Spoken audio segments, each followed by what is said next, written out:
കേരളത്തിന്റെ വിനോദസഞ്ചാര ഭൂപടത്തിലും ലക്ഷദ്വീപിന്റെ യാത്രാ സൗകര്യങ്ങളിലും വിപ്ലവകരമായ മാറ്റങ്ങൾ ലക്ഷ്യമിട്ട് കൊച്ചി ലക്ഷദ്വീപ് സീപ്ലെയിൻ പരീക്ഷണ പറക്കൽ ഇന്ന് ആരംഭിക്കുന്നു.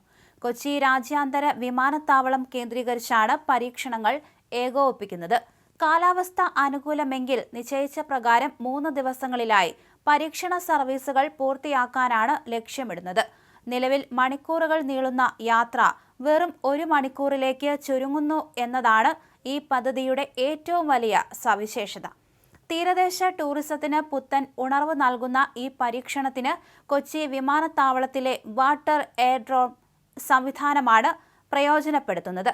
സ്കൈഹോപ്പ് ഏവിയേഷൻ ലിമിറ്റഡിന്റെ ഉടമസ്ഥതയിലുള്ള ട്വിൻ ഓട്ടർ വിമാനമാണ് പരീക്ഷണ പറക്കലിനായി എത്തിച്ചിട്ടുള്ളത്. കരയിലും വെള്ളത്തിലും ഒരേപോലെ ലാൻഡ് ചെയ്യാൻ കഴിയുന്ന ഈ വിമാനം ദ്വീപ് നിവാസികൾക്ക് അടിയന്തര ചികിത്സാ ആവശ്യങ്ങൾക്കും ടൂറിസം വികസനത്തിനും വലിയ മുതൽക്കൂട്ടാകും. 2 പ്രധാന റൂട്ടുകളിലായിട്ടാണ് പരീക്ഷണങ്ങൾ ക്രമീകരിച്ചിരിക്കുന്നത്. കൊച്ചിയിൽ നിന്ന് അഗത്തി, കൽപ്പേനി, കവരത്തി ദ്വീപുകളെ ബന്ധിപ്പിച്ചാണ് ആദ്യ സെക്ടർ. മറ്റൊരു സെക്ടറിൽ കടമത്ത്, കിൽത്താൻ ദ്വീപുകളെ ഉൾപ്പെടുത്തിയിട്ടുണ്ട്.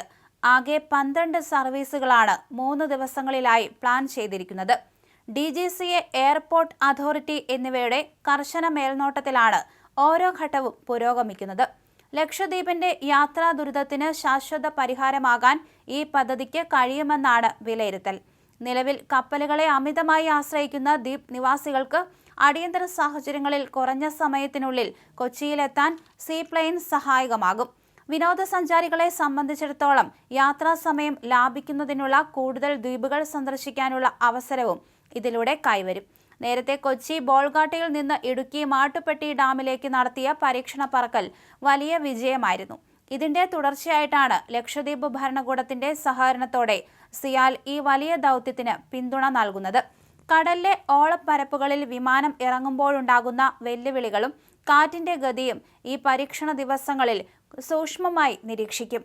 സാങ്കേതികമായി ഏറെ സവിശേഷതകളുള്ളതാണ് ട്വിൻ ഓട്ടർ വിമാനങ്ങൾ. ഒരേ സമയം 20 പേർക്ക് സുഖകരമായി സഞ്ചരിക്കാവുന്ന വിധത്തിലാണ് ഇതിന്റെ ഉൾവശം ക്രമീകരിച്ചിരിക്കുന്നത്. വിമാനത്താവളങ്ങളിലെ റൺവേകൾ ആവശ്യമില്ലാത്തതിനാൽ ദ്വീപുകളിലെ ലഗൂണുകൾ തന്നെ വാട്ടർ റൺവേകളായി ഉപയോഗിക്കാൻ സാധിക്കും. ഇത് അടിസ്ഥാന സൗകര്യ വികസനത്തിനായുള്ള വലിയ ചെലവ് ഒഴിവാക്കാൻ സഹായിക്കുന്നു. സാമ്പത്തികമായി ലക്ഷദ്വീപിന് വലിയ കുതിച്ചുചാട്ടം നൽകാൻ സീപ്ലെയിൻ സർവീസുകൾക്ക് സാധിക്കും. ആഡംബര വിനോദസഞ്ചാരികളെ ആകർഷിക്കുന്നതിലൂടെ പ്രാദേശികമായ തൊഴിൽ അവസരങ്ങൾ വർദ്ധിക്കുമെന്ന് പ്രതീക്ഷിക്കപ്പെടുന്നു. കൂടാതെ ചരക്ക് നീക്കത്തിനും തപാൽ സേവനങ്ങൾക്കും ഈ സർവീസ് പ്രയോജനപ്പെടുത്താനുള്ള ആലോചനകളും ഭരണകൂടത്തിലുണ്ട്. പരിസ്ഥിതി ലോലമായ ലക്ഷദ്വീപിന്റെ പ്രകൃതിക്ക് കോട്ടം തട്ടാത്ത രീതിയിലായിരിക്കും സർവീസുകൾ ക്രമീകരിക്കുക.